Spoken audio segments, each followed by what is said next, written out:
Welcome back to another That worked well. Take two. That went well. Welcome back to another episode of Jelly. We're awesome. I want to take that one back. That wasn't genuine. We're both very, very insecure, and we need this to validate ourselves, so please don't be too rude in the comments. Jacob. Referring to... Jacob. If you're out there, buddy. You're the only person listening to us. Yeah. We love you. You listened to our one short, and you commented twice. You replied to yourself, and it made me cry of tears of joy, actually. It did. So, please come back. You're the only reason why I'm still... So, today we're gonna do a bit of a seminar, of a lecture. Really? I'm gonna be a student. I'm gonna listen and ask questions. You gotta shut up. For once, I'm gonna shut up. And I'm gonna be the main star of this. Yeah. Whoopsies. The pillar. I just floating the paw. Or nor, the pillar. Would you like to adequately roll us into this fine topic? We're gonna be talking about puking in toilet bowls. Specifically just that, nothing else. Trigger warning, eating disorder. Big trigger warning because it's gonna be the only subject. Yeah. So if you have an eating disorder, sorry. They call me very sensitive, so. All right, so I have questions. I actually, first of all, I'm curious about were you thinking of talking more in general or more like your personal experience or like a healthy balance of both? Yeah. Yeah? Last one. Gotcha. Multiple choice questions. You're just like, See. yep. Because I know a bit of the context, so there are things that you're probably going to have to like repeat to me just for content's sake. Just okay. We don't support zoophilia here. All right. That's insane. Mais non, it was a kiss on the forehead.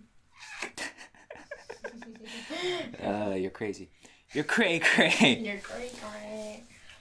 So tell me a bit how it started. This is a therapy session right now. First. Yeah. It all started when I was born as a fatty kid. Little pudger. Bag of pudding right there. I don't know when it started, but for as long as I can remember, I've always been hating my body. And thinking something was wrong with me. And I think my oldest memory was when I was like 6 years old, which is insanely young. And I was doing classical like dance class, and we all had our little leotard, and we had to go across the room to do like pas chassé. And I was like, oh my god, this leotard is so like on me, like everyone's gonna see my stomach and I'm so chubby and blah blah blah, which is insane because when you're 6 you're definitely not supposed to have this perception of your own body or even have the awareness that some bodies are not like considered. What would you think could have led you to think that? I know, and this is gonna be a hard thing about this, is that I'm not gonna try not to blame my parents. This is not gonna I mean, that's the work. whole point of therapy. I know, but like I can't Well, on the internet blame my parents. I'll cut it out. Yeah. Your adoptive parents actually did this to you. I think what could have led to that is just the people around me making me more aware of how much I was eating and how bad it could be for me, and the constant insistence. And this was happening before you were 6? Well, I'm guessing because then how, back then we didn't have any phones, we were not on the internet, not nothing, right? So. Yeah, but you had shows, right? Or movies? No. No? No, I wasn't watching. I wasn't even we didn't have a computer. We had a computer, we were never on it. We were on our computer because we were renting like the CD at the library, and they were like just Yeah. games. Yeah. But Like, did you have a telly? We had television, but Cable? we were watching like the show, like the shows for kids. Yeah. Like Cartoon Network, shit like that.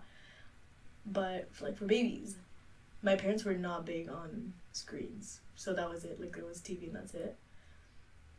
So there was no way for me to know that, like,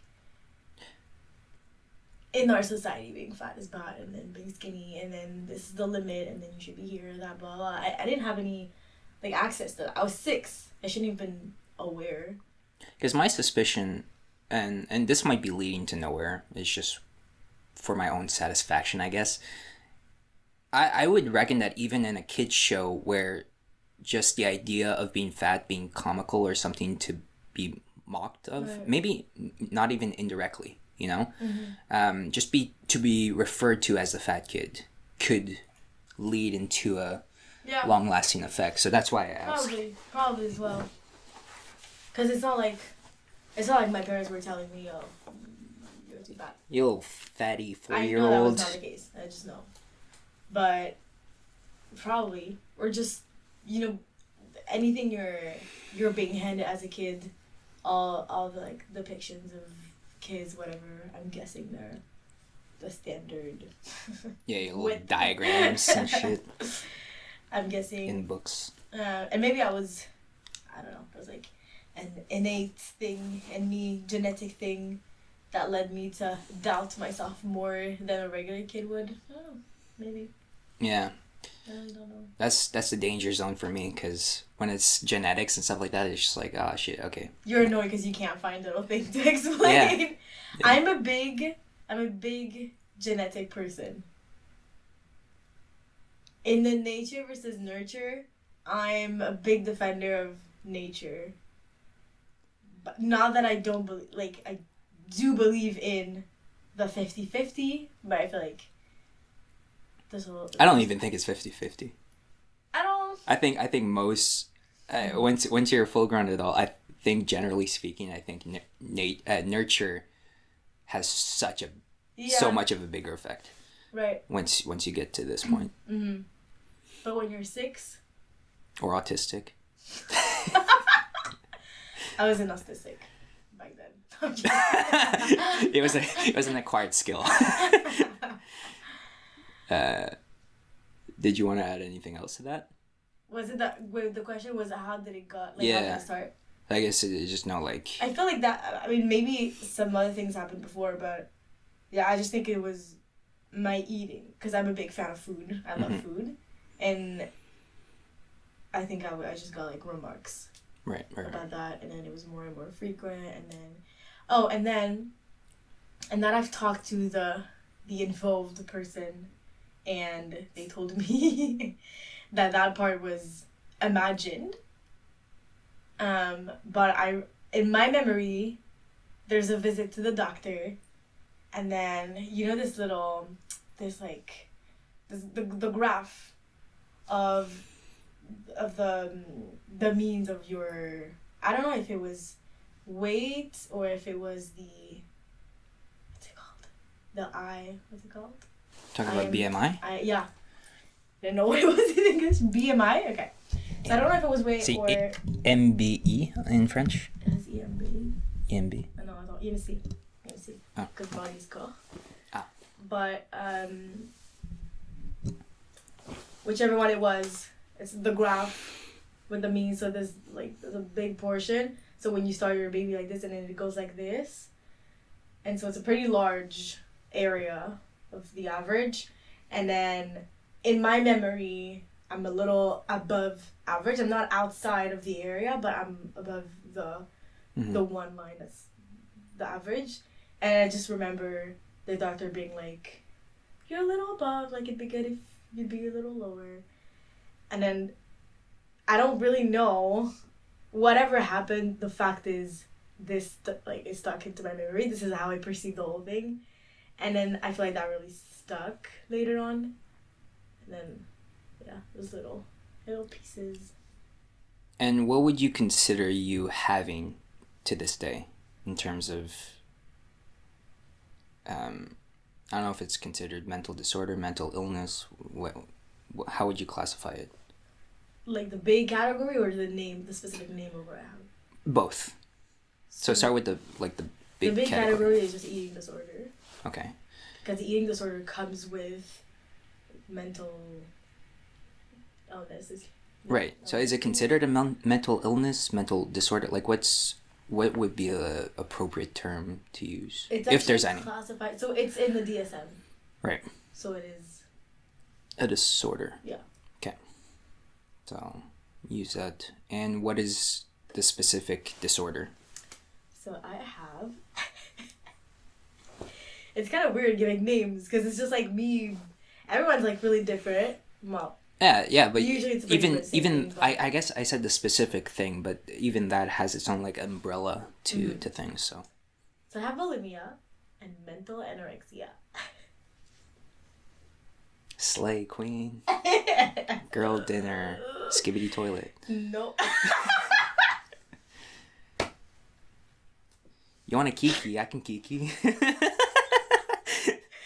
that a thing? Skibbity toilet? Yeah. Yeah, I still don't know what it is. Or does it come from somewhere or did you invent it? No, I did not invent it. Please do not fucking point the finger at me for that type of... Listen, you're the one who introduced me to it. Because I've heard you say it several times. Yeah, no, because so it's... to me, you're the inventor. It's a thank you. It's a Gen Alpha type of dealio. I don't know what they mean by it. It's some Morse code decipher hieroglyphics type of dealio. Okay. Yeah. I bet. I'm just trying to get with the times, you know, stay young. Yeah. Trying to blend in. I'm trying to blend in. Physically totally does it. Depends how much I shaved. What does bulimia mean? So bulimia is characterized by big intakes of food that is not related to hunger.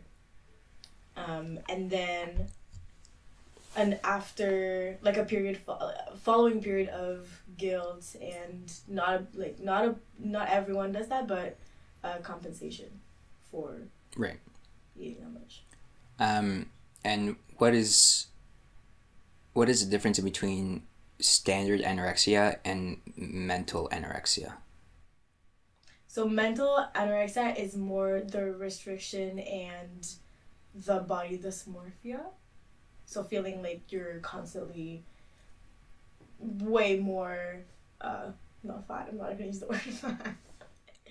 Obese. Way, thinking that you're overweight when you're not, and taking all the steps that a person with regular anorexia would, but you're just not hitting the physical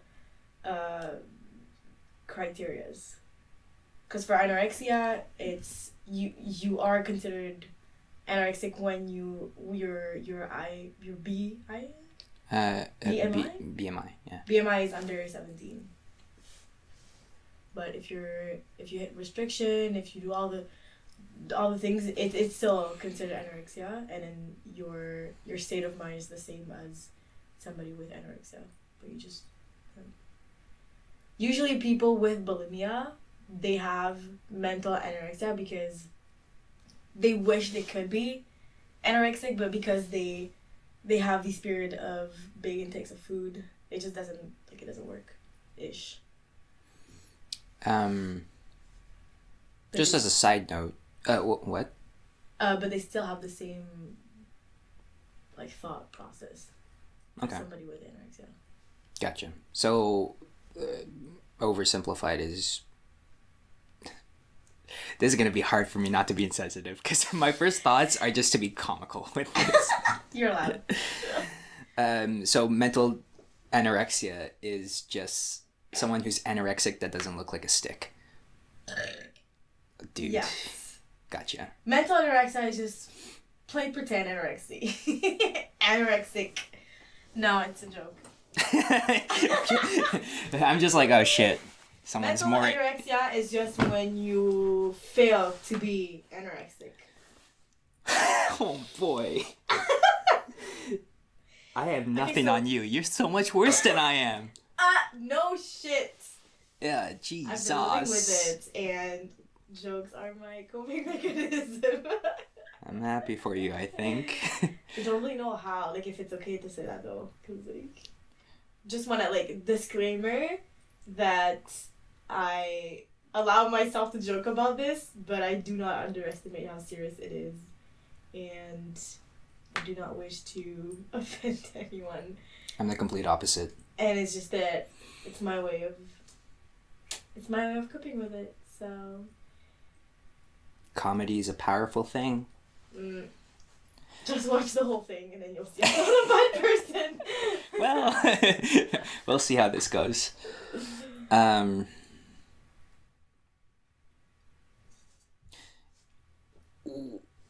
a side note, what's wrong with using the word fat? I feel like it's been too tarnished by the society. And because we're talking about eating disorders, it's something that I feel could be triggering people that are more sensitive. I mean, not more sensitive to this, but that are concernés. Concerned. But not concerned as in, like, Oh. worried, like, they're Like affected by it? affected, yeah. Right. Okay.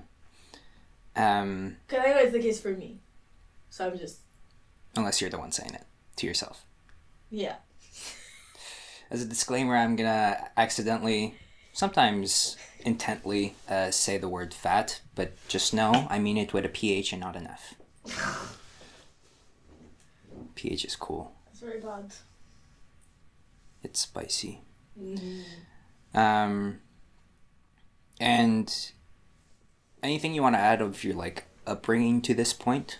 Because then my questions are going to follow up with today. Today. Are you going to talk about the middle period? Because there have been some, like, up and downs. I feel like it's not come for everyone. Yeah. If you think it's relevant, go for it.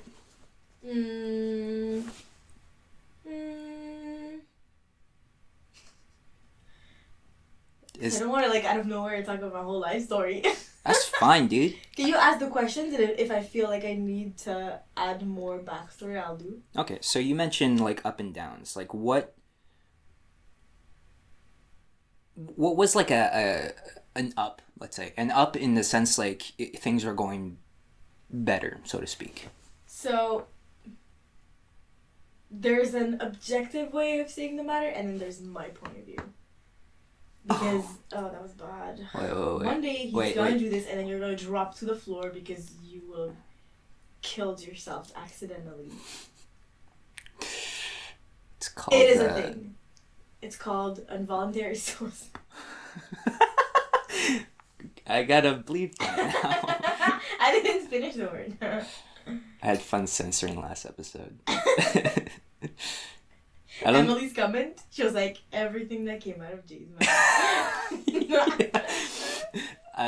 You know the picture of that Pokemon I showed you to show that that's what you look like? You remember that? I don't remember what I look like, but I remember you showing it. So, because in that project, while I was working on the episode, it was just like in my media folder of that project for that episode. I was just like, okay, I gotta censor this because there's some names being thrown out and there's some words that might not be appropriate. So I ended up just using that picture to put over.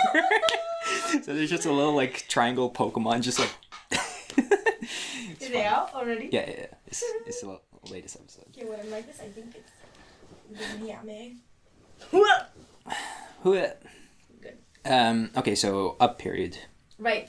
You can start with... From an objective point of view, the up period would be actually for me too, because now I'm in an up period, I guess, because I'm dealing with everything in a healthy way.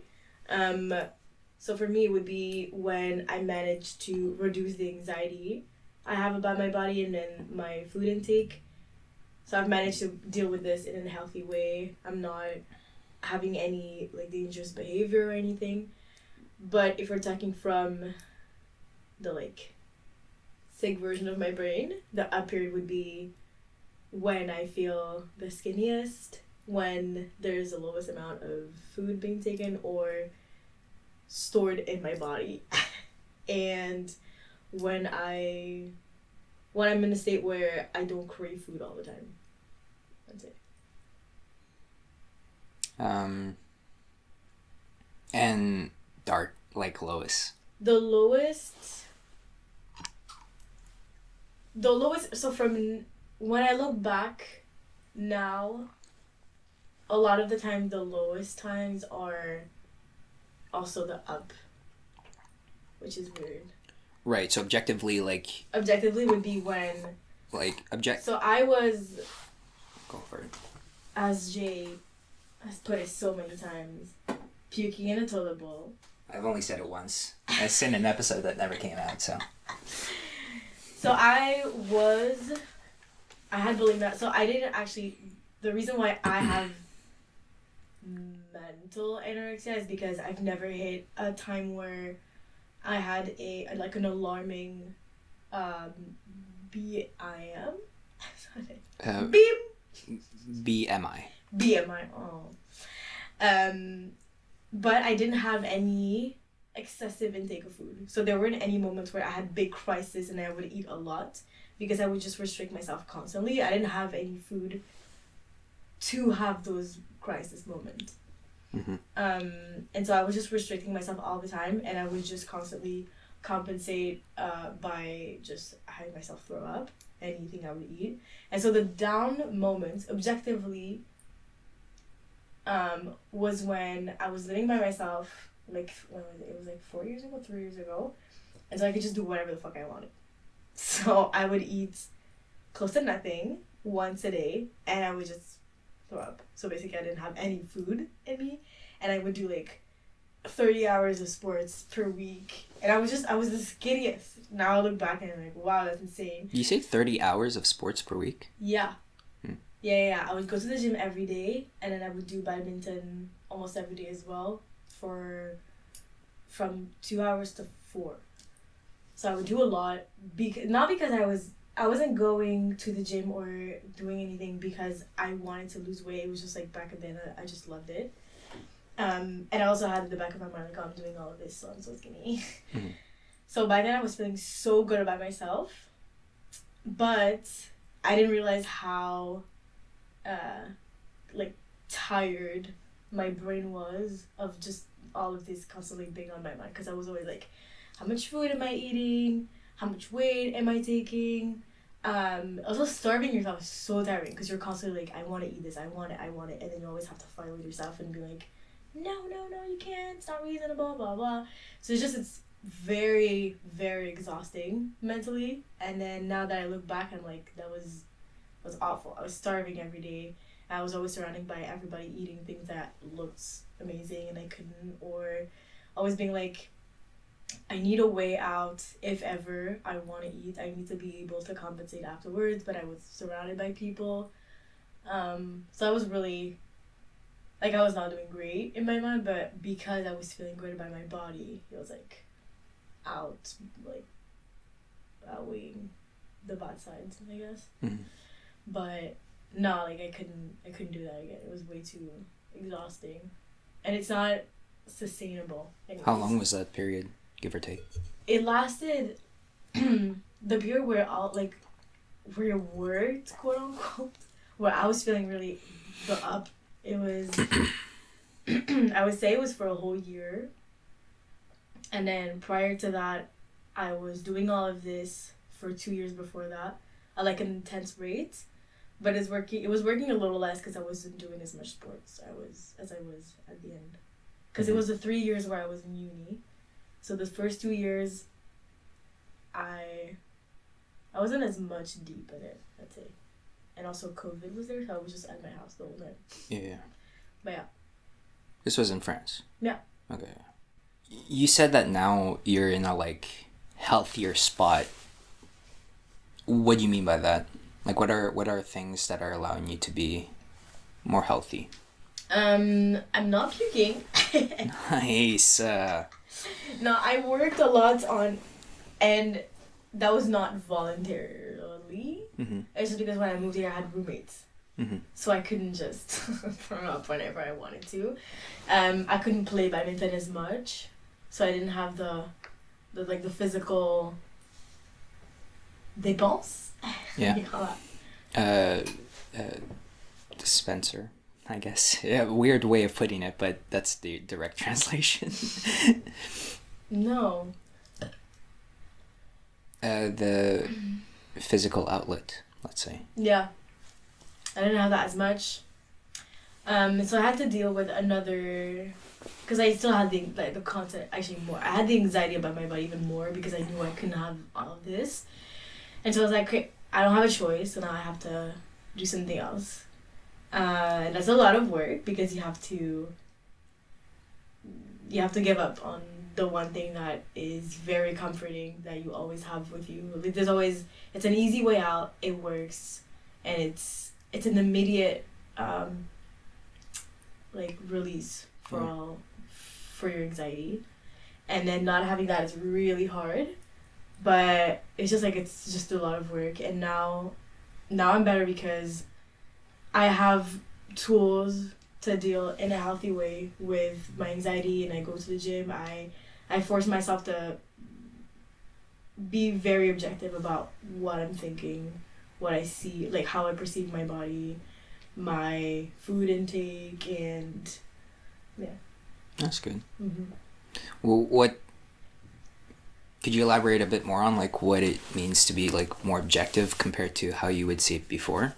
So before I was just like, I'm fat. I have to weigh this amount. I have to be like her. I have to wear this size of clothes, blah blah.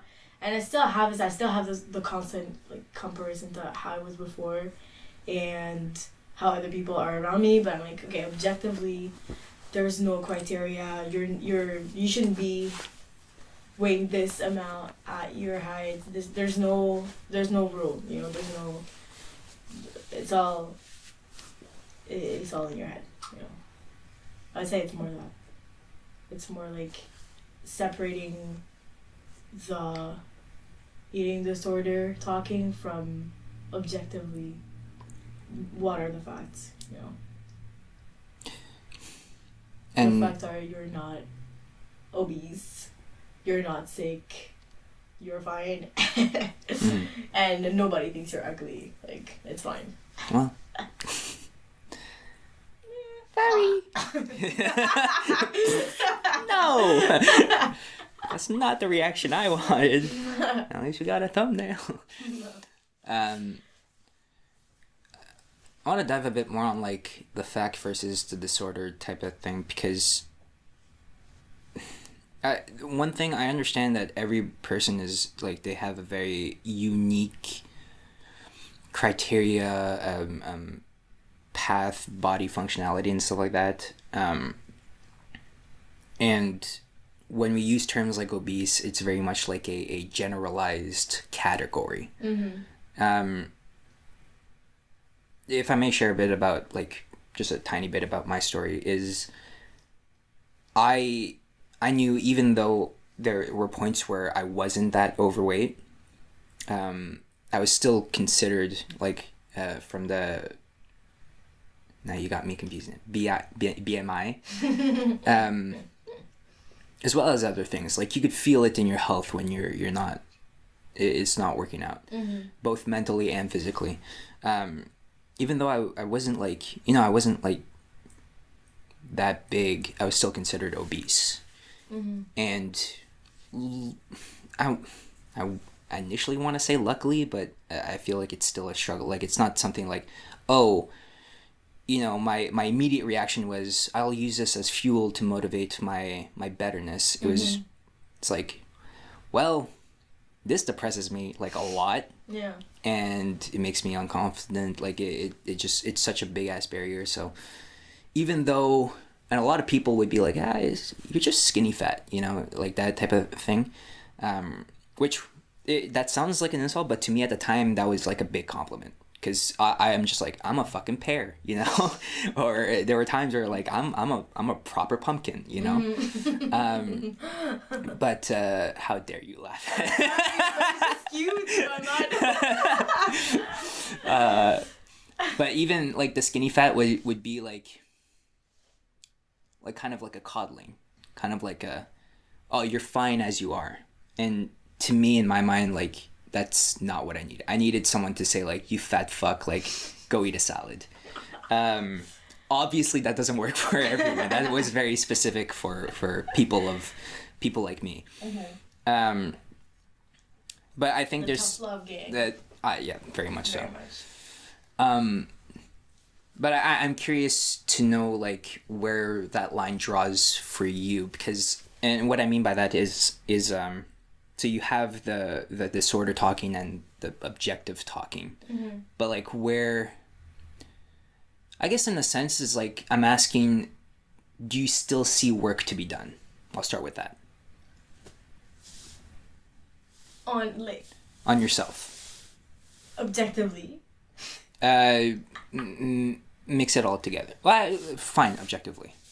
Objectively, yes, because I don't think you ever get rid of the little voice talking in your mind. Right. I know there's a lot of work, because yesterday I was at brunch, and then I was horrible, and I was just like, okay, I'm going to the bathroom. No. And somebody walked in. Kid, sorry. Bitch. No, I wasn't even able to do it. I feel like that. Shook up. I'm just like, I get pee anxiety, you got puke anxiety. I mean, there's no way of doing that. I'm pro, so I can do it very discreetly. I'm sorry, I'm a pro. But everything was open. You know, it's the stalls where there's a big hole under everything, so they can literally also see me. Like, we see our feet when we're standing. I was like, that's not possible. So I gave up, and then luckily I surrounded myself with people that I felt comfortable sharing this with. So I'm like, okay, I feel really anxious. I need to go walk, and then I take a walk, and I don't know, take a little smoke. But yeah, definitely would still work. And I've learned that there's got to be a fine balance of like that. What is perfection? Because obviously we can't reach perfection. Is acknowledging what is the most ideal version of yourself, at least in this regard. Actually, this could be generally speaking too. Like, what is the ideal version versus what are you willing to work for? And I think finding that nice in between and working towards that is and you seem like you're kind of there. First of all, I don't know if I'm making any sense thus far. Yeah, you are. I am. No, I'm not there, definitely not, but I'm the closest to what objectively would be my goal. Right. What would be my goal in terms of like healthy, like you said, like a good balance of me being like mentally healthy and still feeling good in my own skin. So I'm definitely the closest to that I've ever been. But I think ideally it would be, because I feel like when you're in the worst phase of the eating disorder, it's always gonna be trying to reduce eating, because it's always targeting the eating, because you're restricting, you eat only low-cal foods and low-calorie food, and you always, it's like the main, because it's like food is it's the devil. It's the one thing that you hate, and then you try to get rid of that. And I feel like a reason why today I'm so mentally healthy is because I've made peace with the fact that I'm someone who loves to eat, and restriction just doesn't work with me. So I allow myself to eat as much as I want in a healthy and like reasonable way. But I worked on my relationship with food, and the ideal situation would be where I never get to a point where I feel too guilty, and I know ways to make myself feel better if ever there's a moment where it just so happens that don't know, I ate too much or whatever, and then I don't feel the need to go to the bathroom. And so that would be the ideal thing, the ideal situation. Okay, that seems like you're definitely pointed towards that. So that's good. What is your the healthier relationship with food? Like, do you have like more of a because you said you don't want to restrict yourself, but you still eat a reasonable amount. So what does that mean?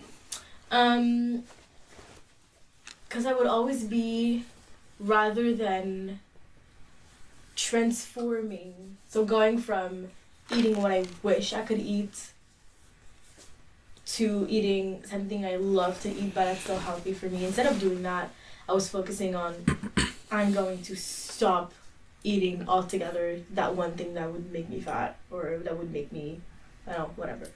So before it was like that. So I was like, okay, I'm going to stop sugar. I'm going to stop eating carbs. I'm going to stop eating this and that. So now instead of that, I'm like, okay, I know that I love it. I know that I love sugar. I'm going to crave sugar at some point. So what can I eat that's going to satisfy that need? And yet it's not going to make me gain too much weight. It's going to be good for my health. And that is not going to make me feel guilty afterwards. Like, how can I not stop anything, like not restrict myself from any kinds of food and rather make myself happy while having a healthy diet, like in a sense. And how do you do that? I just look into it. I look into what kind of food is good for you. I forgot the name of that. What's it called? Intermittent fasting. No. It's it's not really a diet, but it's I think it's like high volume food or something. It's just like you eat a lot, but they're empty food. They're good for you when they're not. Oh, like carrots and shit, like vegetables. Yeah, it's just mainly water. Yeah. So bringing my body, I'm also. Just as a side note, do you drink a lot of water? Yeah. Okay. Because I only drink water. I'm not You're not a what? I'm not a like soda or coffee girl. No. Well, now I'm drinking coffee, but I mean, like, there's nothing else that I like drinking besides from water. Gotcha. But yeah, and I would say going to the gym really helps because when you're a gym girl like me, nutrition plays a big role, and so you have to be aware of what you're eating if you want to be serious about it. So you have to be aware, you have to know, and when you have an eating disorder, usually what you're thinking is the less the better. And then when I got into like gym rat, I learned that actually more is better. And it was so incredibly hard to like shift from like I'm eating too much to I'm not eating enough and I should eat more. And that was horrible because I was like, I need to change this whole thing about me. Like my brain has been used to this one specific, I don't know, I just had this one idea. I was focused on this for the past, I don't know, like 20 years. And now I have to shift completely. And it was really hard because like it goes against everything. Like it goes against what my body tells me. It goes against what my brain is telling me. So it was really hard. But I feel like it's good because that is the one thing that changed my relationship with food. Because I'm like, okay, food is not, it works with you. You know, it's not somebody who's trying to throwing my, it was a fake tissue. Too bad. You're an idiot. Okay, it looked bad on the table. Yeah.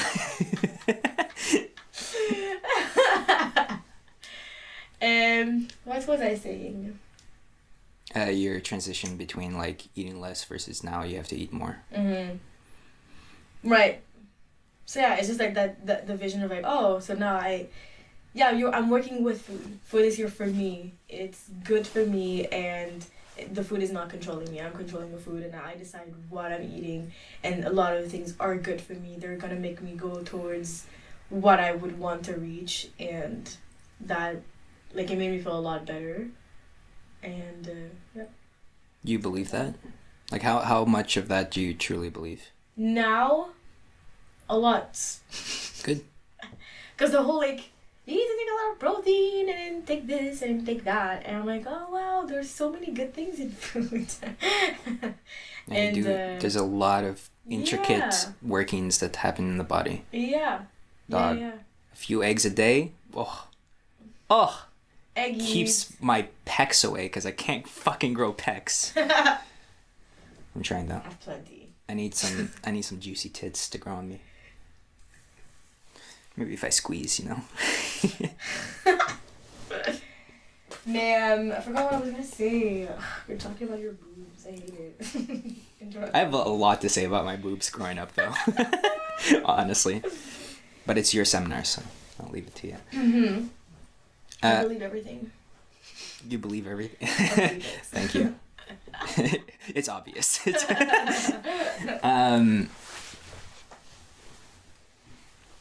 What's if you don't mind sharing, what's an example of like eating in a day, an average day of eating? In my life? Yes. What I eat in my life? What I eat in a day? Oh, you're too excited to. Oh, no. So, tracking food has actually been, terrible. Because, like, and my mom was like, I need to track food. I mean, during my down period, I was like, I need to track my food. I need to see what I ate so that if I ate something bad, and then the rest of the days I'm going to eat nothing. And I started tracking food again. Yeah, I know, it's dumb competition, but like, oh, I ate one chocolatine, then the next day I'm just going to puke everything I just eat. Sorry, I just wanted, I didn't frown because of what you had said. I was just making sure that the waves were okay. Okay. Sorry, I was not judging you. It's an I was extra judging appreciation. the volume of your voice. Anyways, so I started doing that again. Yeah. In a healthy way. Of tracking food, not because I want to see what I eat that's bad, but just because I want to make sure I have all the healthy things in my body, and because I am still preoccupied with what I eat, and tracking food and making sure I eat good things and not making too many excess is still a way to like regulate my anxiety and how much I still have control over that. So I do keep track. So lately I've been eating just one thing, the same thing every day. Like one meal or? Yeah, one meal, the same meal, because I love it. And what is this meal? So it's zucchinis. I love zucchinis. Recently I, for the first time, cooked onions. What? For the first time? What the? Premise that I hate cooking. I just hate cooking. So the least I cook, the better it is. So onions, garlic, spices. Yo, salt and pepper is not considered spices. I know. That's why I just add salt to anything. Pepper, no. Too much. Turning on the stove is just bad. Spices. Stove? Stove. The stove. Bad enough. That's why I would just eat salads usually. But I have some time on my hands, and then I'm like, okay, let's try cutting an onion and putting it in the pan. So I did that, and I was like, wow! It is fucking delicious now, isn't it? So I've been doing that. So I put some onion. It's fucking great. And everyone's like, do you caramelize them? And I'm like, I put them in the pan. That's whack that you think I'm caramelizing them. They caramelize themselves. They have sugar inside. But they're like, do you add like sugar and you like could, butter and whatever? Yeah. I don't really know. To me, it's like, yeah. This is hilarious. Especially for like, if you're gonna be your little gym rat era or whatever, you gotta learn. Well, no, okay, you don't have to gotta learn how to cook. But it'd be quite a benefit. I know, but it takes too much time. It's too annoying. It's just, I can make full-on meals in like half an hour. I know. Like full. You know, they fill you up and they leave you satisfied. And you can have any flavor. Like if you're feeling something a bit more sweet, you know, you just switch it up a bit. If you're aiming for something a bit more umami, you know, you add some MSG in that shit and some fucking bonito flakes. Okay, but... There's so because especially because you know You can have like a full meal that you know exactly what's going in and you have full on control. I know. And it just boggles my mind that this is the first time you cook with an onion. Onion goes in everything. Every dish has an onion. I know. Listen, I just don't buy them because it's just too much work. I know I'm very flawed, but listen. You throw $2 at the clerk and they give you a big ass bag. And then, $3 if it's an IGA. Listen. Sorry. As a fucking... I think it's also like I'm an elitist. I never got into cooking because I was trying not to eat. Fair enough. You know what I mean? And now I'm like, oh, it's okay to cook. But it's just like I've developed just me being too lazy and I hate it. It just takes too much time. I freaking hate it. And then multiple times this year I was like, ugh, looking up, they deliver you the boxes where it's already cooked. It's just fucking expensive. Yeah. But that I would love to have, to be honest. I just hate cooking. It's just so annoying. Anyway, so zucchinis, onions, a little bit of rice, and then I am vegetarian, which is an extra little challenge. But I found a good brand of fake chicken. And I just put this in, and then it's delicious. Yeah. So I eat this, and then sometimes at night, I'm not gonna lie, I just have a smoothie. But it's fat smoothie, okay? I put protein powder, egg whites, fruits, yogurt, or kefir. You say egg whites? Yeah. Is that a thing? Is that a normal thing that people do? What do you do with the yellows? Yeah. The yolks? So you buy the can of just egg whites. Oh my God. It sounds disgusting, I know. But it's a regular thing. It's a thing. Because the egg white is where you have the most protein and the less fat. Right. So you just throw the little yellow out. I don't know what to do with the yellow. I refuse to do it myself. Because I will not throw a yellow out. What am I going to do with the yolk? I'm not going to throw it out. I know I have things to do. I mean, if you're a cook, you could do so many things with it. I but know. Baby steps. It's just too much. Clearly. People are like, you can do custard. I'm like, yeah. Oh my God, yeah. Or like eggs Benedict. Oh. Mm-hmm. Oh. Make a nice hollandaise sauce. Oh. Beautiful. I guess. But yeah, put some egg whites in it. And then extra protein, you put like yogurt or some shit. Do you snack? No. No? Okay. I am a big snacker. Snacking is the killer. That was made a big difference for me. Yeah. Yeah. Definitely. And so I bought protein bars if I want to snack. Mm. Or recently I found out, not recently, actually, last year, I bought the veggie meatballs from IKEA. Okay, yeah. They're delicious. I heard some good things. And so I just from the fridge, raw. Oh boy. No, they're so good. I don't think that's justification.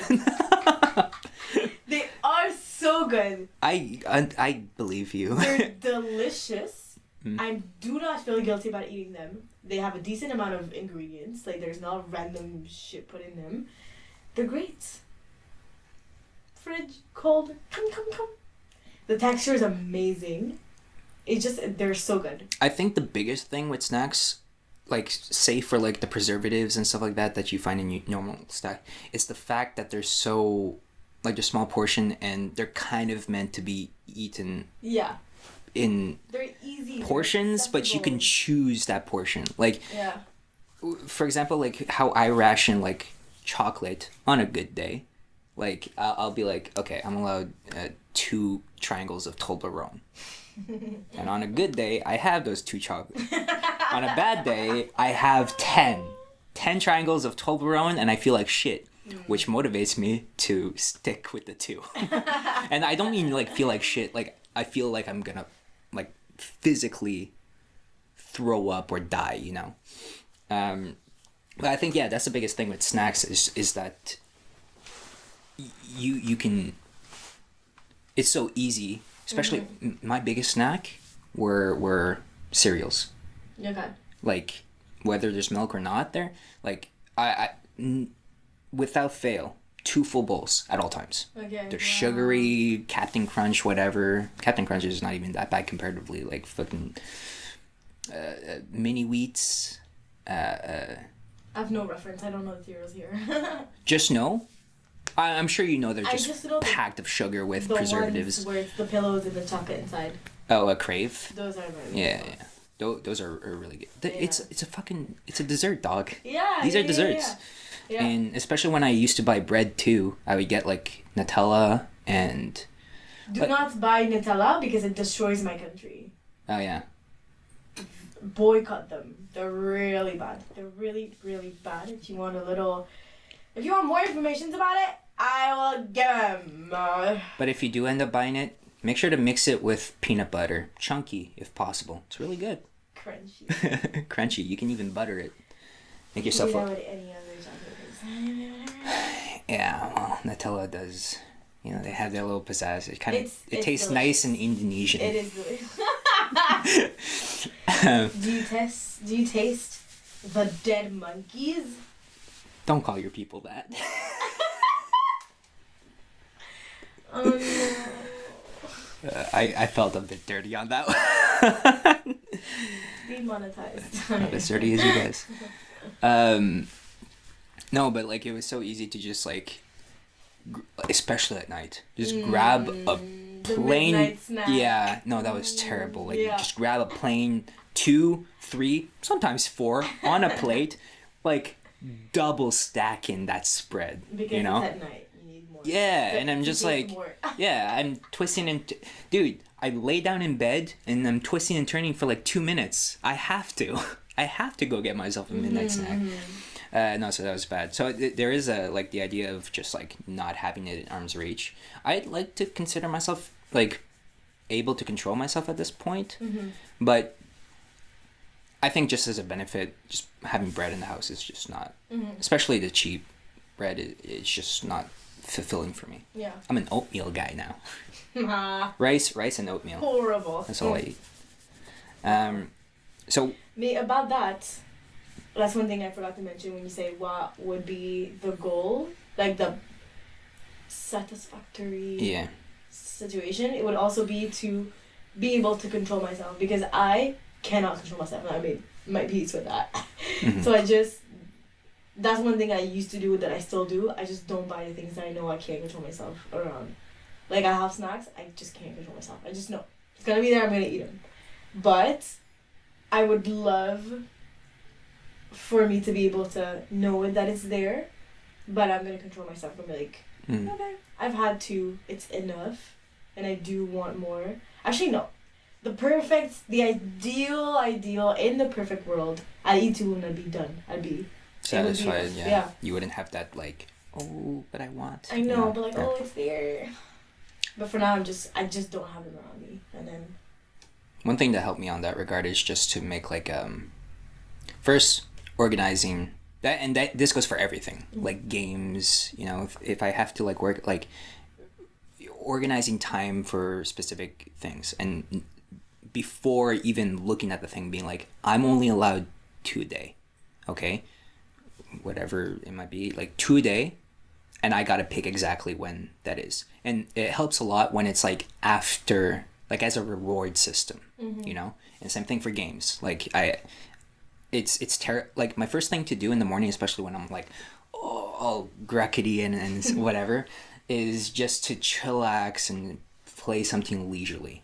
But once I get into that, first the guilt starts, and then I'm just like, oh, but I'm having so much fun doing this.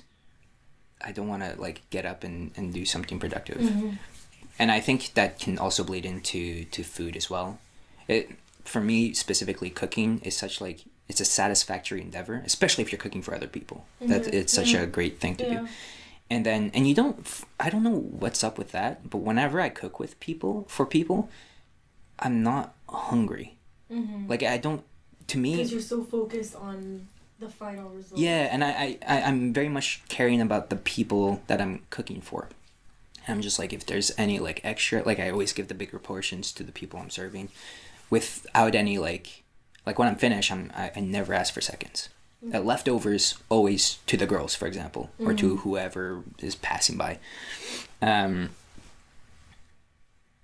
I'm not entirely sure what that is, but I think it it's a fulfilling satisfaction in a sense that not necessarily replaces the satisfaction of just eating something, but I don't know, it affects it in one way or another. But to my point, yeah, having like a reward system, I don't know. I think it's the idea of just having that control. And yeah, but it's definitely like a work in progress. But it's worked for me, for the most part. But, Christmas passed by, my mom throws a shit ton of chocolate at my face, and I'm just like, well, it's there. Yeah. And how can I get rid of it if I don't eat it? So yeah. Other snack? Little vegetables. Like raw vegetables and then hummus. Yeah. Really yummy. Yeah. I think that's my favorite thing. Like I don't do snacks here unless like I don't know, like the girls' parents drop something off, or if sometimes the girls go to like different shops and they have good contacts, so they just like I had for Valentine's Day I got 2 boxes, belated Valentine's. I got 2 boxes of strawberry Pocky because they had their contacts at the Pocket Monster, like the Pokeball place. And their contact there just gave them... What's that? The contact? Well, the person who works there. They'll know everyone everywhere.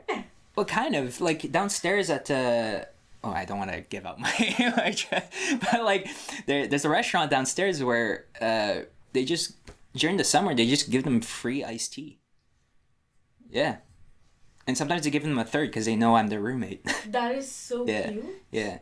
So, but... Is it because they're twins and they're always so Well, and they're always there, and they're super nice. They stand out. Yeah. That's so but they're super... cute. Like, I don't think you've ever seen them in, like a out and about, but they're very, like, girl next door, like, very kind, very, like, appropriate and stuff like that.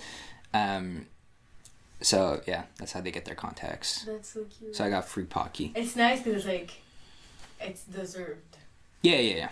It's a little karmic... Yeah. Like, a positive karmic justice type of deal. That's so cute. No one would do that to me because I just look like a little troll. You walk into a shop, you're like, yeah. I'm here to get a snack. Who's this lost kid? I'm gonna give Where are your parents? some chocolate. Some chocolate. No, they're like, who the fuck is this brown girl? Go straight to racial. Who the hell is this lesbian underage brown girl? Jesus Christ, what is with the prejudice? I've got all of them. Yeah, you got lesbian too? I can see it. I'm always dressed like a little boy. So, that's lesbian. Yeah, that checks out. But no, that's the only time I'll get snacks. But when I go to my parents' place, my mom loves hummus. Like, she gets a little hummus and... You have to make it. Oh, yeah. You make it. Yeah, I remember you make it. Yeah, that's good. No one likes mine. I like yours. Like, I don't necessarily remember, but I remember the one time... I don't know if it was just one time, but the one time I had it at your old place. Yeah, right. Like, The secret is no spice. That's why people don't like it. I don't put the spices. Well, okay, what are spices that you're supposed to put in? You're supposed to put... I don't know. Cumin? Is it cumin? Cumin is the one that smells like BL. Like, it smells like Mexican food. Or curcumin? Curcumin? Now you're making something up. No, du curcuma. Oh, maybe that's cumin. I'm just gonna...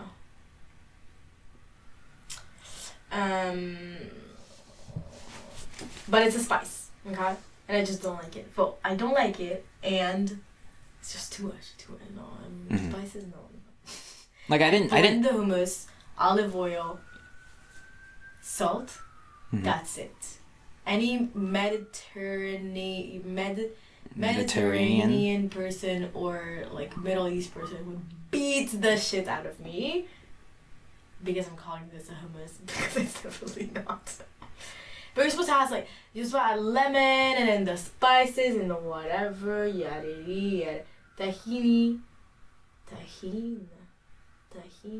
lemon juice, garlic, spice. Anyways, a lot of random things. Yeah. Honestly, I just don't have time. Making it very aromatic. Listen, I don't recall tasting it for the first time, 2-3 years ago, however long it was, and be like, wow, this is a phenomenal sensation, you know? But it wasn't bad. It was good. Yeah, I enjoyed you it. want to get out of it anyways, the peas, the chickpeas and the olive oil. That's all you want to taste. I like the sweetness of a lot of hummuses. Our Armenian friend did not approve. Obviously. She said it was good, but she was like, I don't allow you to call it hummus. So, or it's Nellie's hummus chickpea blend. And it's delicious, if I say so myself. It's passable. Today's episode is sponsored by McCormick Spices. Yeah, good old blurry turmeric. We're not supposed to tell you how much money they give us, but I'm so excited that I'm gonna do so anyways. In fact, it's very interesting. We paid them to get a sponsor. Quite exciting. And we're gonna do a little sniff test and taste test for your guys's. Oh! Do you smell it? Oh! It's not good. I don't really want to smell it. No, it's not that bad. I'm being theatrical. No, let me. Oops, the door. Sorry. Oops, the door.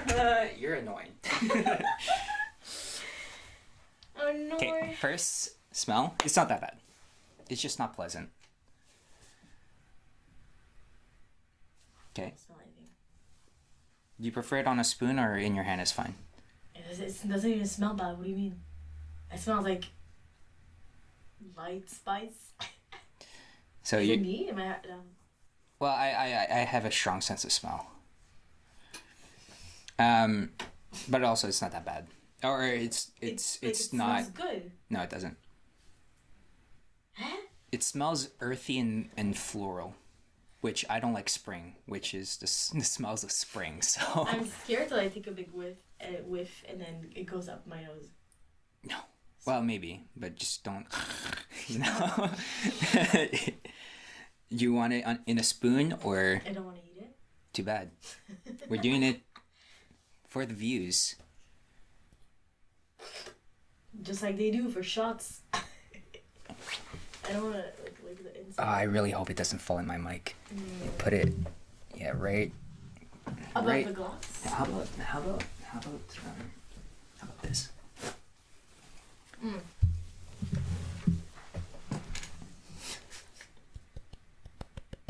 I hope a big part of it just. I don't want to get some on your. Well, that's really There. working. You're so funny. Okay, wait, we gotta do it together. I said we were sponsored by them, so we gotta. We can't fake a reaction, okay? Or if we fake a reaction, that's only if we find it bad. It's gotta be good. Okay. Okay, 3, 2, 1, go.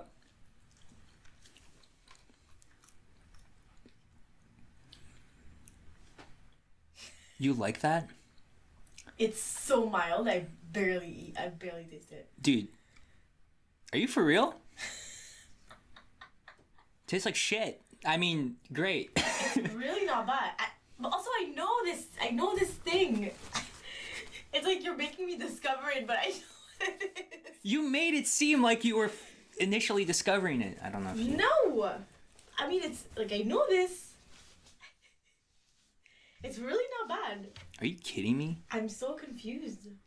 Oh, that's curcuma. Yeah. It's gross. It's great if you're mixing it with different things, but alone? People put just that on chicken? Fuck that. Chicken already tastes like So nothing. confused. I'm confused why you like it. I mean, it's a spice. It's the worst one. Alone? Yeah. It's so bitter, and I like bitter. I don't see the bitter at all. It's so weird because I taste the bitter in other food that people don't taste. Like the cucumbers and shit like that. But You taste bitter. I guess like in the aftertaste. Like when they're bad. Because maybe have you ever considered that maybe you're the only one eating bad cucumbers? Like, don't you taste the bitterness in cucumbers? There's like, no, it's it's. I don't know how to define the taste of cucumbers, but not bitter. You'd be like, yeah, especially when they go bad. Well, start there. How about? No, but wait, what's the one food that not everyone tastes when it's bitter? What is it? Oh my god, is it zucchini? No. Zucchini's pretty bitter. Tastes like water. What is the food? Like my sister and I would always taste it, and my mom would always be like, "It's fine." Is it a vegetable? Yeah. Probably carrots. Honestly, they're all pretty bitter. Like in the aftertaste, they start relatively sweet and then they bitter out. Maybe celery. Yeah, no. I don't know. Anyways, okay.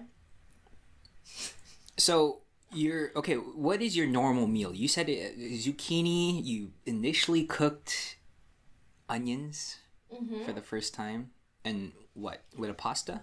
So I could what? No, you said rice. Rice, just white rice, because I love rice. It's a very good Asian. But I have my little tracker. Where is it? It's called Foodsies Tracker. And then I say if I went to the gym.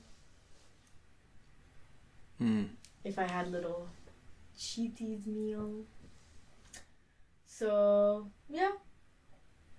On Tuesday I had a smoothie in the morning, and then that one meal, and I ate a protein bar.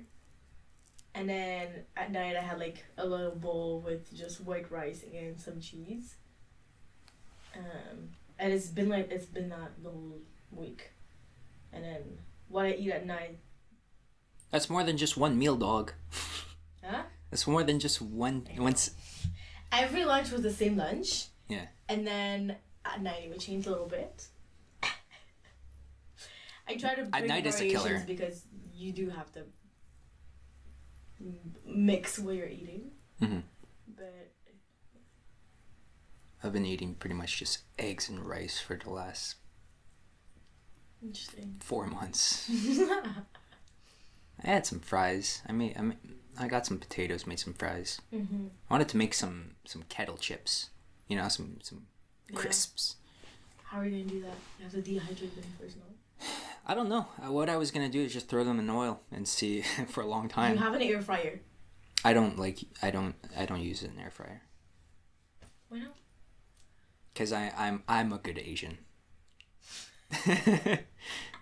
I oil bathe everything. Oh, okay. You could put them in oil. You dry them, coat them in oil right before putting them in the air fryer, and then air fry them. Nah. My ancestors would cry. There's a big difference, like especially when you're making like. I know, but it's healthier. If it's what you're trying to aim. I don't know about that. It definitely is. Why? Bathing in oil. What's wrong with oil? Or it's very greasy. Yeah, I mean you gotta put some sort of oil in the air fryer anyways. No. Maybe you should. No. It's kind of how chemistry works. No, you don't have to. Well, to make a good layer of conductible heat that spreads properly, it's not just so it doesn't stick. It helps with the heating of the food itself. Yeah. But no. it's like gotta cook something, grabs a lighter, chips, puts it directly to a carrot. For chips, yeah, I guess, but not for other things. No. I don't know. I admittedly I'm also very limited when it comes to air fryer knowledge, but I mean, I was using it as a microwave, so I also don't know. Do you know how an air fryer works? No. Look at you just fighting me on this. You're just like, yeah. You don't need oil because, yeah, gotcha. I was just being told you don't need oil. So I was like, Jay, don't you know? And I thought that was the whole purpose of it. I mean, maybe I'm wrong. it really depends on how the heat is being admitted. To me, it's just like a mini oven. Maybe. I don't know. I don't think so. Because they have like those mini ovens like for like the toaster type of mini ovens. So. No, it's definitely not. It's just... You're just being funny. Tee hee ha ha. Oh my gosh, don't ever do that again. It's rude.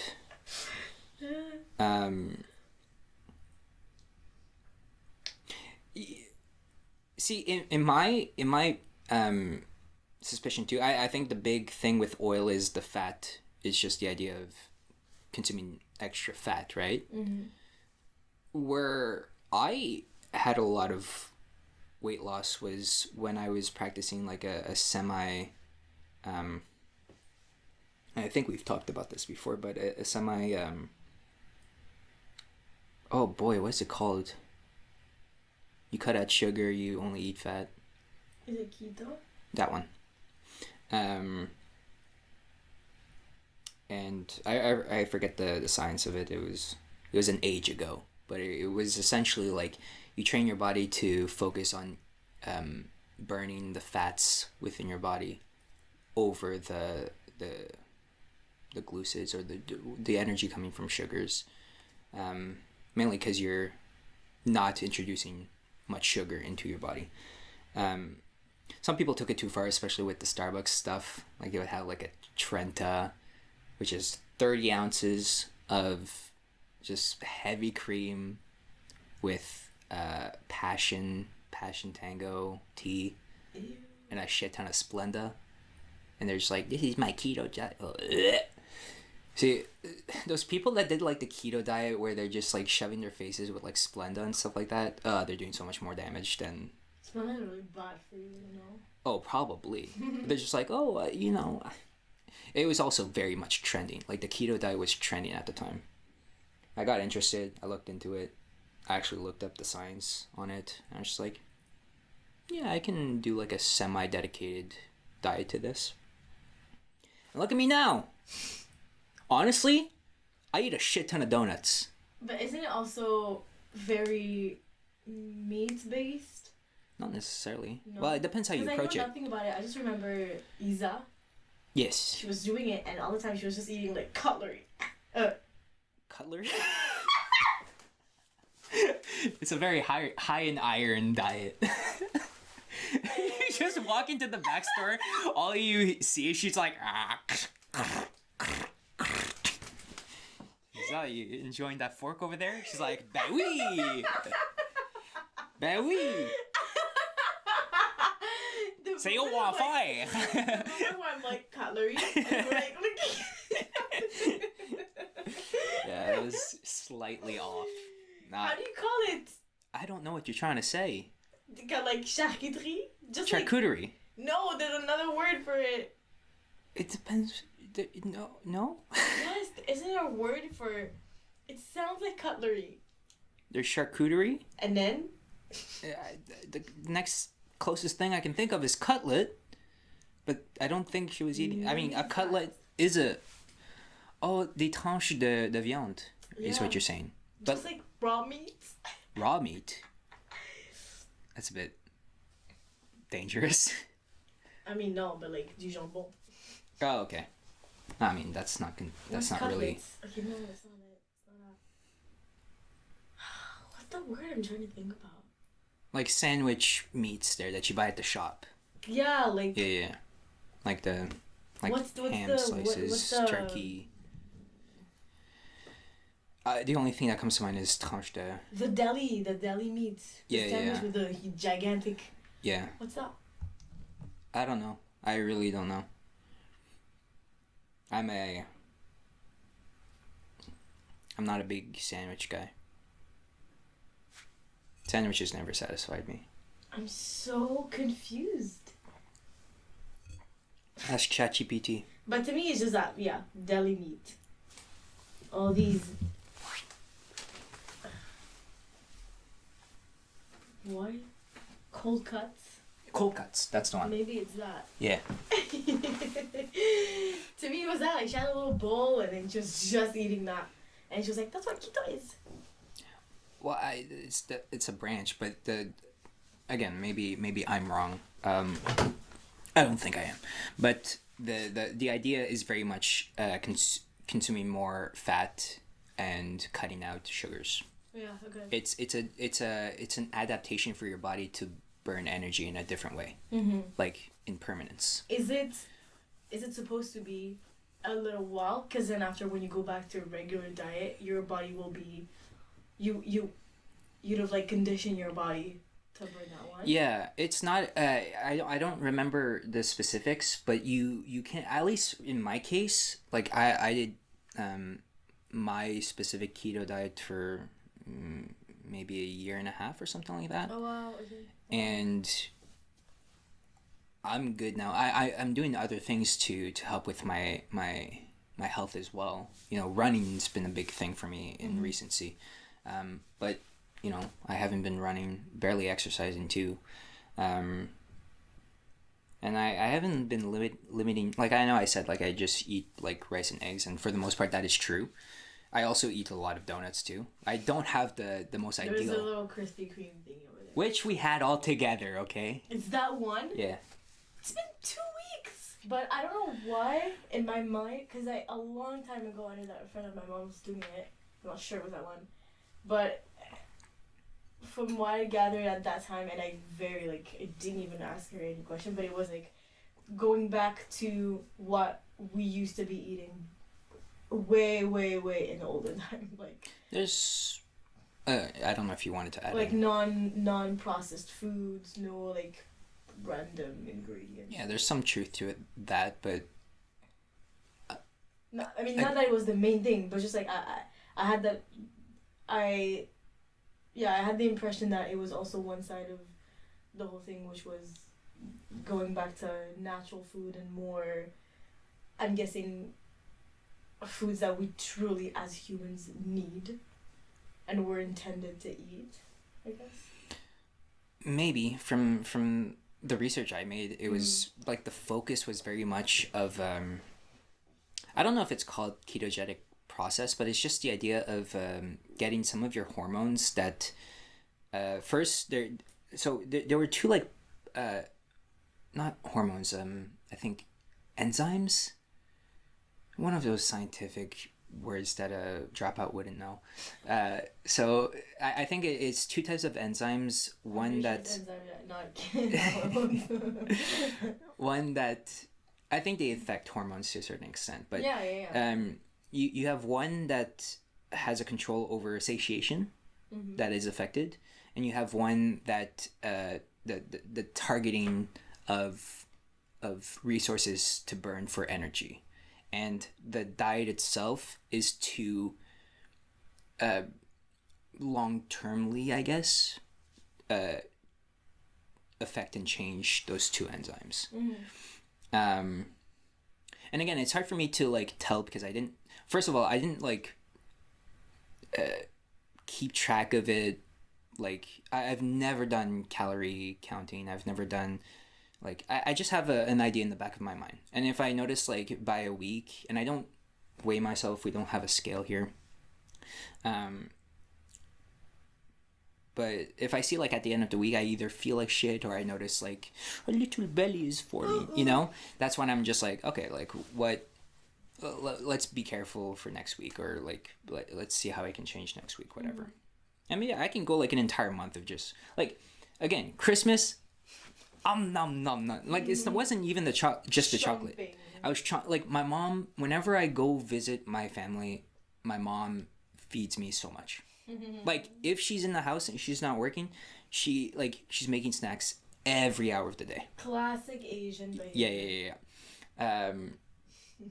And you know what? I'm just like, you know, it's for a week. It's fine. You know, I'll be a bit rounder, but you know. Revert to my pumpkin. Yeah, bring back pumpkin. But I know, especially like my as much as I complain or I say that my what's the word? my metabolism is very slow. It is innately very slow, but it has quickened in since. And yeah, it's just again, it's not like very scientific. It's very like do stuff, test the waters, readjust.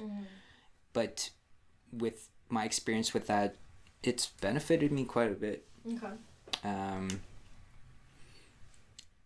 And there was some like it's a mix of things. I had a controlled like intermittent fasting. It wasn't even that bad. I went from 3 meals to 2 meals, and now I'm back to however meals I feel like. And if I want a donut or 2 or 3 Or the whole box. or the whole box. No, I never do that. I usually do 2 donuts. With like a French vanilla or something like that. So it's not a good, like that's just a shit ton of sugar. But you know, I'm just like. What do you mean with the French vanilla? It's a drink at Tim Hortons. Oh, okay. Yeah. But it's essentially like just a sugary, almost coffee type of drink. You know, think vanilla latte, but with no espresso. Just like maybe like a processed coffee powder that's barely there. It very much tastes like sugar milk with a hint of coffee. Oh yeah. Yeah, vanilla sugar milk. It's really good. Is there whipped cream? No. Is there ice cream? No. It's like it's a $3 drink. Okay. It's like drinking a chocolate milk, but it's hot. It's like a hot cocoa. It's like a vanilla equivalent of a hot cocoa. Okay. You know, so it's not a good thing. And I admittedly I do consume that more than I probably healthily should. But my body, if I did that back in the day, acne, fucking titties upon my titties, you know, everywhere. Okay, but now, and I don't during the winter. I have not been exercising. Like yesterday was the first time I exercised in like the last 2 weeks, maybe. What did you do? Here? Yeah, just here. Okay. I did my. Well, I didn't do pull-ups. Well, I did a few pull-ups, and I'm just like, oh, this is too hard. so I did the controlled descent. It's called the negative pull-up. Negative pull-ups. So I was doing those, but it was mainly push-ups because I want my pecs. I want them. I want them titties. I want them titties. Titties and tatas. Titties and tatas to keep me warm at night. During your seminar, I was talking more about myself. That's fine. But I think it's relevant for just more context on... I mean, we don't need this to be just me. No, but I sometimes fear that I do have a proclivity of taking over, but I do want to... But because you have interesting... Thank you. Input on the situation. Well, I think so, but I don't know how objective that is. Like, I don't know... I mean... I think... If you have knowledge about something... Yeah. Related to the current subject. Taking pauses.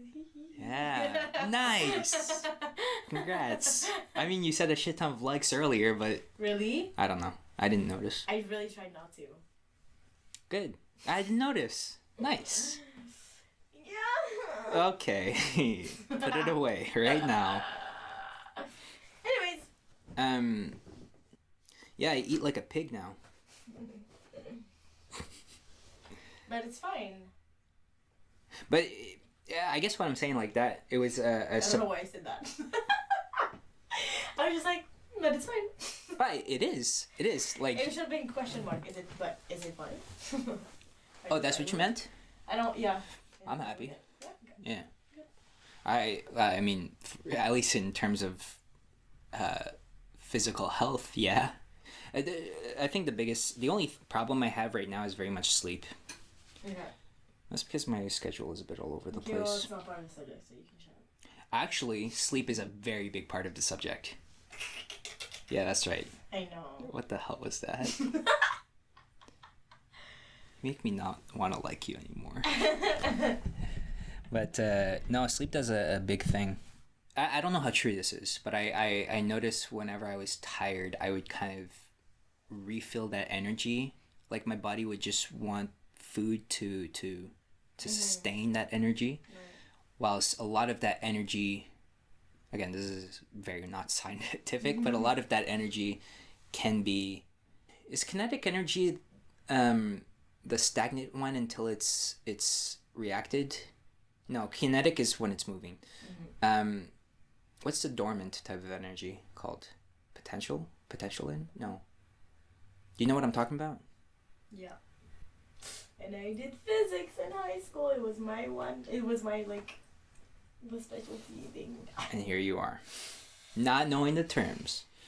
But like the stored energy, let's say, is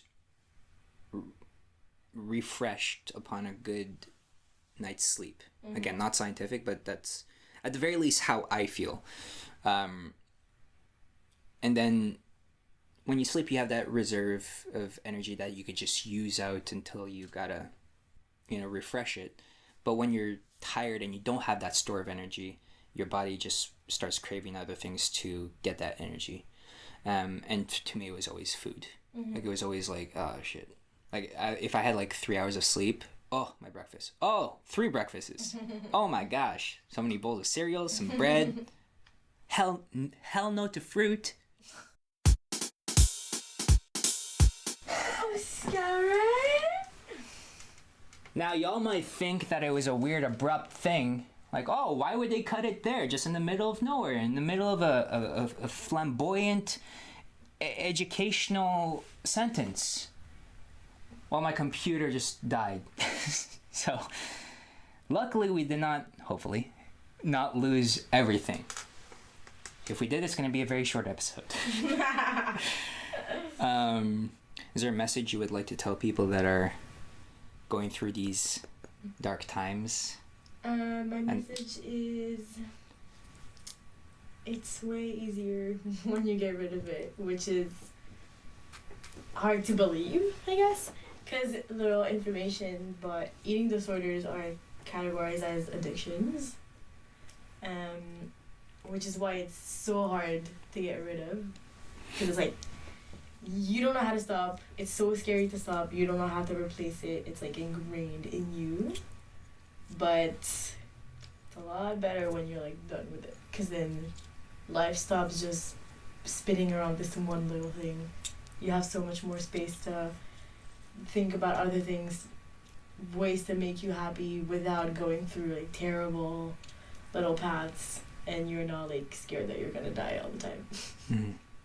I think I think for most addictions, there's very much like a more ideal approach versus a less ideal approach to things. I think at the end of the day, is just to be as informed as possible and go through it very smartly, very much informed. Ideally, you find that balance to really have a long-lasting effect. And all of these things take work. It's all about, a big thing with diet, if we're kind of going towards generals, it's lifestyle changes in permanence. People are so obsessed with kind of doing like the 30-60 day routine, I guess, and they think their life is going to change after that dreadful 30 days. But no, if you really want a long-lasting thing, you have to change your lifestyle.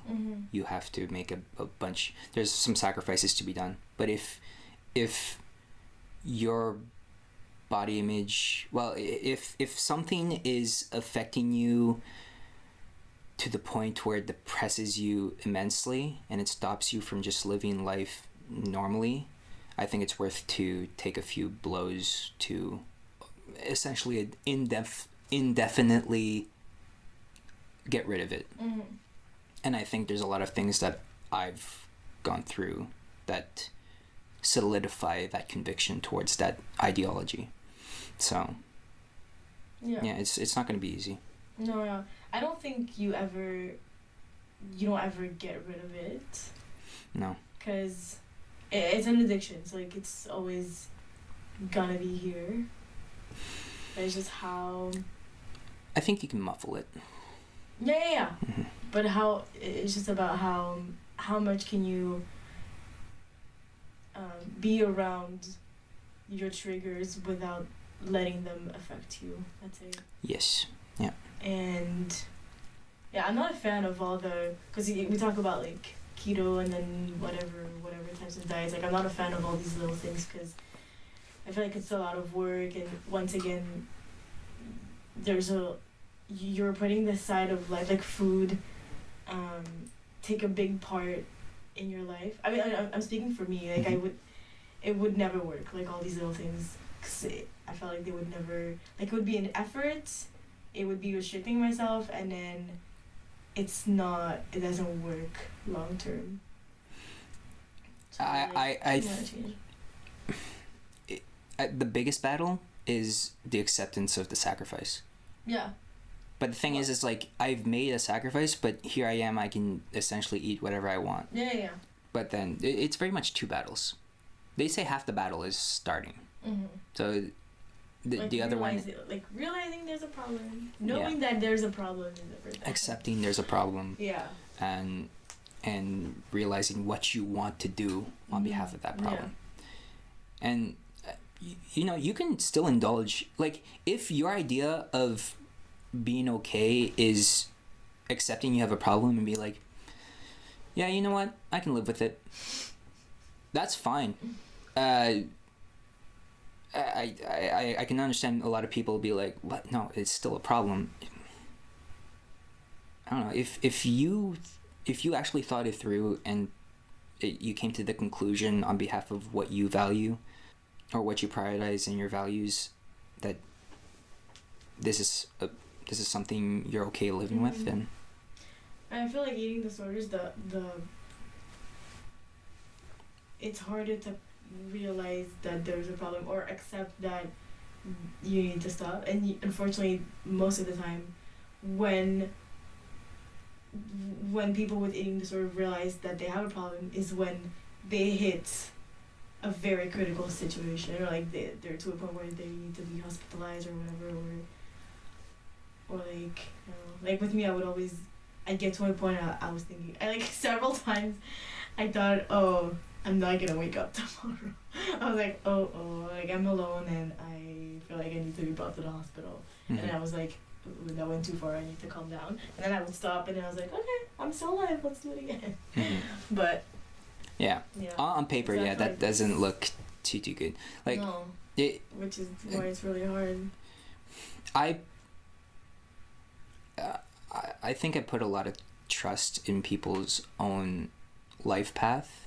Maybe then I don't, like, as much as I seem, or I've been accused as the I can fix this person archetype, I don't invade in that way. I don't interject. And I think even I interject. I help when there's a hint that someone wants my help, or at least I would hope that that's how I act, because I don't know, I don't know what's right for people, and I don't know what's right in general, so I can just share what worked for me, and you do with that information whatever you want to do. Mm-hmm. But I do trust that, you know, people follow their own path for what they believe is how it should have gone. Maybe I don't know, but I kind of have that trust that they'll. I don't believe in destiny, but it's kind of like along those lines of like they have their fate that I don't feel comfortable interjecting into. Mm-hmm. And I don't mean like supernaturally. It's like, I don't know if I'm making any sense. I don't know how it relates. Well, what word you... What I'm trying to say is, like, if someone acknowledges they have a problem and it's detrimental, okay. If they decide that that's something they're okay living with, then, you know, what can I can share my opinion. I can't force them to do anything. Mm-hmm. And I'm not gonna go after them or anything like that. And I just want to trust that people will find their way eventually. hope.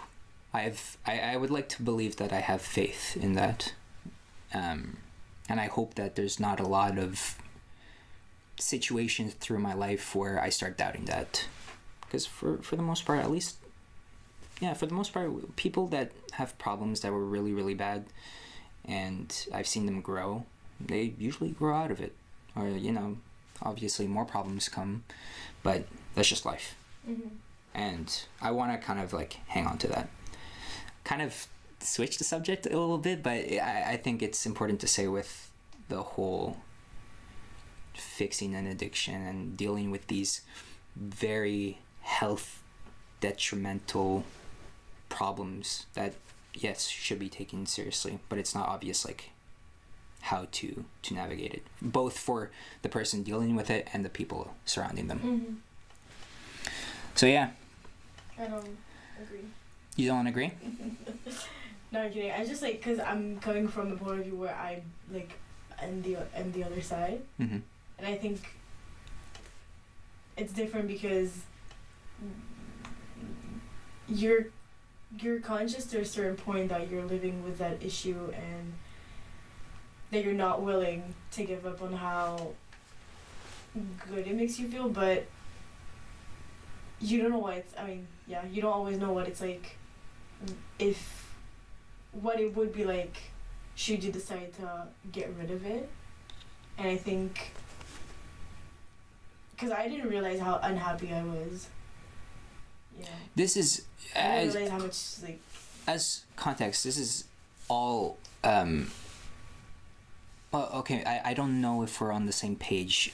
Like, this is all under the assumption that they recognize it's a problem. Yeah.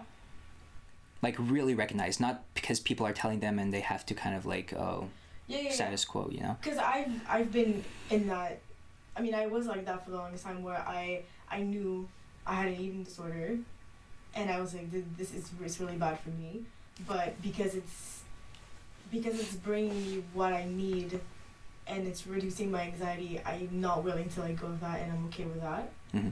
But I was telling that to a lot of people, and everybody was like, like maybe not, or like sure, do what you want.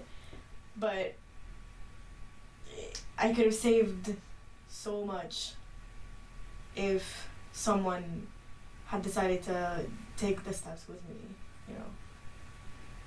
Maybe. So I'm not, because you're destroying so many things. Like you're taking so much of your time. You're using so much energy for nothing, and you're getting used to a lifestyle that's not healthy, that's detrimental to your happiness, your health, your like everything, and you're not really conscious of that, and it's just you're just leaving it. You're living in fear because you're holding on to this one thing that is solving your problems, but you know that it might not work forever. And I don't know, I feel like a lot of the time, yes, when you go through a bad situation, sometimes it works out by itself, but during a way longer time, and I could have saved a lot of time. Like, so I'm more like I would more be I would feel more prone to telling to someone like, I don't think you should just accept it and keep living with it, because I don't know, what you're doing is dangerous, it is. So yeah, I guess it's how you value what life means as well, because I think I have a similar response if someone was like gambling and partying every day. I disagree with it completely, but if that's what they think brings them solace, then who am I to judge? And I think... But it's more than just judging, because the person's hurting themselves. Well, if they don't believe it, then...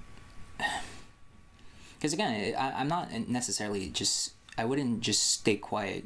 Well, it really depends. If they come to me and like, oh, do I have a problem? Like, yeah. Like, for example, yesterday our talk, I barely had any trouble. Like, obviously I had to make some disclaimers to adapt to whoever I was talking to, but I say it as is, and you take it as you want. I would like them to better themselves, but I don't know. I don't see life in a utilitarian way, in a sense, like,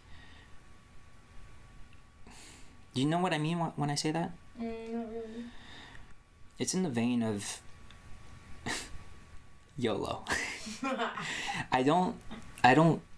I see life to be whatever you make it, and if you die at a young age but you got to eat all the nice, assuming it's like an overeating disorder or like whatever, I think, okay, if you can live and die on your own terms, that's the thing that I'll support. That's like the overarching thing. And it's hard for me to, because obviously you see a friend suffering, and when you talk, I mean, we didn't know each other too much when I found out about it, but like it saddened me. It was just like, well, it sucks that this person like got to this point and has to go through that, but I in the back of my head I'm just like, well, or maybe it doesn't. Maybe this is their lifestyle, and it's this weird ebb and flow in my mind where if you were to tell me I'm okay with it, then I gotta trust that. If you were to come up with me being like, hey, I have a problem, I wouldn't mind having your opinion on things, then I would I want to respect what the person in front of me wants at that moment. Right. This is where I have my inner conflict thing, where it's like, I always talk about how you should do the sacrifices to fix yourself in the long term, but I also think if you don't feel like you need to fix yourself now, then what is it gonna take on my part? Like, what can I do to make you realize that? Because a big thing with making these big changes is to believe it within yourself. And maybe too, I kind of trust that people are a bit more self-sufficient than they actually are. And I know that this is gonna sound judgy, but I'm critical towards people that are highly dependent on other people's perceptions on them. Mm-hmm. And I think there's a fault in me there, where maybe I trust too much into people's own self-discipline, because I feel like it shouldn't take me to force you to get out of a bad habit. I feel like for you, in my head, for you to be fully fixed, you have to want it. You have to find that motivation, that inspiration, or just get the ball rolling to change it, and to know why you're changing it. It's very much acknowledges for you, and only you can do it. Yeah, but I feel like it's different because these are people that they're not fully aware of what's happening. Yeah, and they're stuck in they're stuck in this completely different world. Their mind, they see things differently, they feel differently, and it's completely everything is distorted.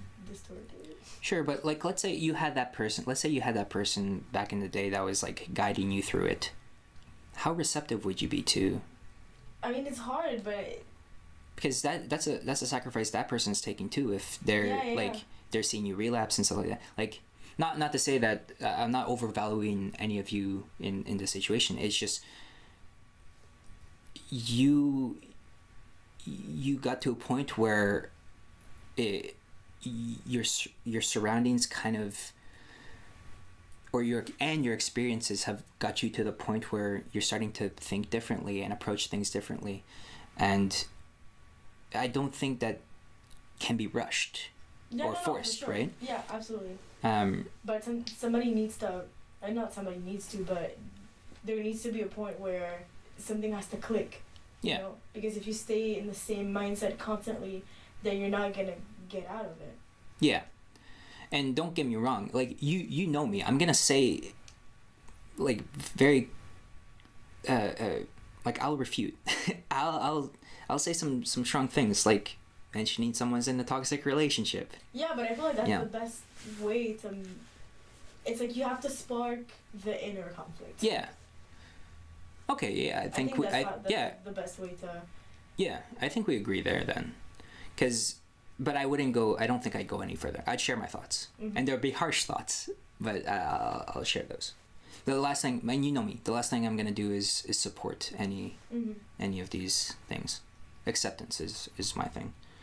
Yeah, some interesting stuff. This. Anything to add? I don't know how to. No, I think we said. We said a lot.